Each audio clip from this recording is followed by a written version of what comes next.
یہ سفیر ہے، یہ بدر منیر ہے، یہ روشن دماغ ہے، یہ روشن ضمیر ہے، یہ ان کی وفائیں پیاری، ان کی ادائیں پیاری، ان کی صدائیں پیاری، ان کی دعائیں۔ وَهُوَ يَتَوَلَّى الصَّالِحِينَ، وہ اللہ نیکوں کا سرپرست ہے۔ سرپرست کہتے ہیں کہ جو کسی کا ذمہ دار ہو، اس کی تعلیم دلانے کا، اس کی صحت کا خیال رکھنے کا، اس کے کھانے پینے کا، اس کے نفع اور نقصان کا جو ذمہ دار ہو اس کو سرپرست کہتے ہیں۔ مثال کے طور پر بیٹا ہوتا ہے تو باپ اس کا سرپرست کہلاتا ہے۔ کئی مرتبہ باپ فوت ہو جائے تو یا دادا اس کو سرپرستی میں لے لیتا ہے یا چچا سرپرستی میں لے لیتا ہے، مگر سرپرست وہی ہوتا ہے جو اس کی ہر چیز کا ریسپانسیبل ہو۔ اللہ تعالیٰ ارشاد فرماتے ہیں کہ جو نیکوکار انسان ہوتا ہے، جو شخص برائی سے بچتا ہے اور نیکی پہ زندگی گزارتا ہے، تو اللہ تعالیٰ فرماتے ہیں کہ اس کا سرپرست پھر میں بن جاتا ہوں، اس کی ہر چیز کی ذمہ داری میرے اوپر آتی ہے۔ اس کو ایک مثال سے سمجھ لیجئے کہ ایک چھوٹے بچے نے دوسرے سے کہا میں نے حج پہ جانا ہے، تو دوسرے نے پوچھا کہ یہ بتاؤ کہ تم نے اپلیکیشن بھری؟ کہتا ہے نہیں۔ تم نے پیسے جمع کروائے بینک میں؟ کہتا ہے نہیں۔ تم نے ٹکٹ بک کروائی؟ کہتا ہے نہیں۔ تم نے وہاں ہوٹل بک کروایا؟ کہتے ہیں نہیں۔ تو وہ حیران ہو کے پوچھتا ہے کہ نہ تم نے پیسے بھرے، نہ اپلیکیشن دی، نہ ٹکٹ بک کروائی، نہ کوئی ہوٹل کی بکنگ ہوئی، تو تم میاں حج کرنا جانتے بھی نہیں تو حج کیسے کرو گے؟ تو یہ لڑکا آگے سے مسکرا کے اس کو کہتا ہے کہ میں اپنے ابو کے ساتھ حج پہ جا رہا ہوں۔ اب جب اس نے یہ کہہ دیا کہ میں اپنے ابو کے ساتھ حج پہ جا رہا ہوں، اس نے سب باتوں کا جواب دے دیا کہ میری اپلیکیشن بھرنا بھی ابو کی ذمہ داری، میرے پیسے جمع کروانے بھی ابو کی ذمہ داری، جو میرے سفر کی ضروریات ہیں ان سب کی ارینجمنٹ کرنا میرے ابو کی ذمہ، میں ابو کے ساتھ جا رہا ہوں بس۔ تو جس طرح بچہ اپنے باپ کا نام بتا کر ریلیکس ہو جاتا ہے، اسی طرح جو انسان نیکوکاری کو اختیار کر کے اللہ رب العزت کو اپنا سرپرست بنا لیتا ہے، وہ اس دنیا میں بے غم انسان بن جاتا ہے۔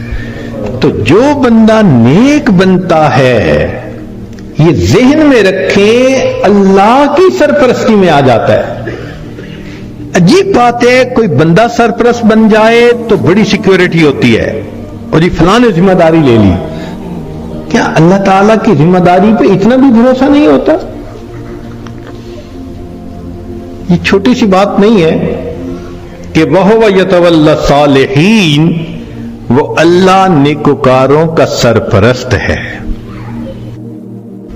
آج تو جس بندے کے کنٹیکٹ بڑے ہوں، واقف ہوں، کہتے ہیں جی اس کے بڑے لمبے ہاتھ ہیں، اور اللہ والوں کی تو حالت یہ کہ ان کے ہاتھ تو اللہ تعالیٰ کی جیب میں ہوتے ہیں۔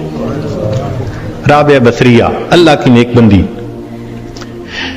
اپنے صومعے میں عبادت کرتے کرتے تھک گئیں تو سو گئیں۔ ایک چورا نکلا، اس نے دروازہ کھولا، اندر گھسا، کوئی اور چیز تو نہیں اسے نظر آئی، مگر ایک چادر پڑی ہوئی تھی، اس نے کہا چلو چادر ہی لے چلتا ہوں۔ جب چادر اس نے اٹھائی اور واپس جانے لگا، ایسا سر چکرایا کہ اس کو آنکھوں کے آگے اندھیرا ہو گیا، دروازہ نظر ہی نہیں آیا۔ تو بہت کنفیوز ہوا اور اس نے چادر نیچے پھینک دی۔ جیسے ہی نیچے پھینکی، دروازہ نظر آیا، تو اب اس پہ خوف طاری ہو گیا اور وہ باہر نکلنے لگا۔ جیسے باہر نکلنے لگا، ایک آواز آئی اگر ایک دوست سویا ہوا ہے تو دوسرا دوست جاگتا ہے. ہم گناہ کر کر کے اپنے آپ کو اللہ کی سرپرستی سے نکال دیتے ہیں، اور جب سرپرستی سے نکل جاتے ہیں اللہ حال پہ چھوڑ دیتے ہیں. جاؤ تم جانو، تمہارا کام جانے، ہماری تو مانتے نہیں. پھر شیطان ہمیں بہکاتا ہے، لوگ بھی دھوکے دیتے ہیں، امیدیں توڑتے ہیں، بندہ دنیا میں دھکے ہی کھاتا پھرتا ہے. ہم سے زیادہ کون پاگل ہوگا کہ جس کے ساتھ اتنا بڑا اللہ نے وعدہ کر لیا اور ہم اس وعدے سے فائدہ نہیں اٹھا پا رہے. ایک بچہ بھی ہم سے زیادہ عقل مند کہلائے گا. کیوں ہم پریشانیوں کی زندگیوں میں پڑ گئے ہیں؟ اس لیے کہ نفس کی خواہشات پوری کرتے ہیں. تو نفس کی خواہشات پوری کر کے، گناہ کر کے اللہ کی سرپرستی میں نکل جانا، یہ کہاں کی عقل مندی ہے؟ تو راستے زندگی گزارنے کے دو ہیں، ایک ہے نیکوکاری کا راستہ، ایک ہے بدکاری کا راستہ، منمانی کا راستہ. اگر آپ غور کریں تو آج کے دور میں منمانی کی زندگی گزارنے والے بہت زیادہ، اور ہر حال میں اللہ کی مان کے چلنے والے بہت تھوڑے. نتیجہ کیا ہے؟ مسائل حل نہیں ہو رہے، پریشانیاں بڑھتی جا رہی ہیں، ادھر ذلت ادھر ذلت، ادھر پریشانی ادھر پریشانی. اس کی وجہ یہ ہے کہ ہم نے اپنے آپ کو اللہ کی سرپرستی میں دیا ہی نہیں ہے. اگر دے دیتے تو دنیا میں اللہ ہمارے تمام غموں کے لیے کافی ہو جاتے.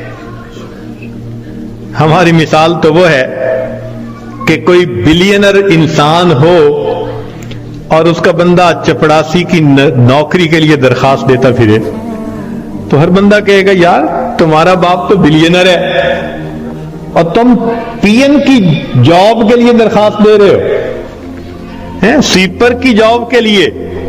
یہ کیا؟ وہی حال ہے.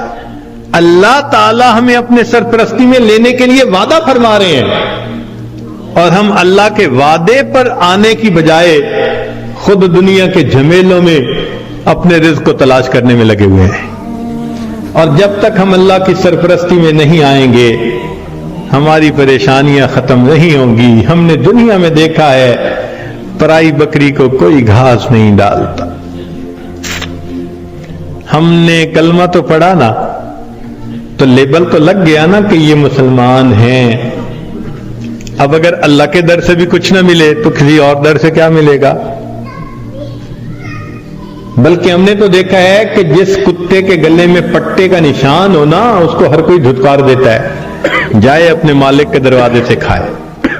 بالکل ہمارا یہی حال ہے. جدھر رخ کرتے ہیں ہمیں دھتکارا جاتا ہے، جاؤ اپنے رب سے مانگو جا کے. اور رب سے مانگنے کے لیے نیک ہم بن نہیں رہے. تو ہمارے پاس کوئی دوسری آپشن نہیں سوائے اس کے کہ زندگیوں کو بدلیں، نیکی پہ آئیں، اللہ تعالی ہمیں اپنی سرپرستی میں لے لیں. پھر اللہ تعالی ہمارے الٹے کاموں کو بھی سیدھا کر دیں گے، ہماری پریشانیوں کو اللہ ختم فرما دیں گے. زندگی گزارنے کا اس سے بہتر کوئی دوسرا راستہ نہیں ہو سکتا.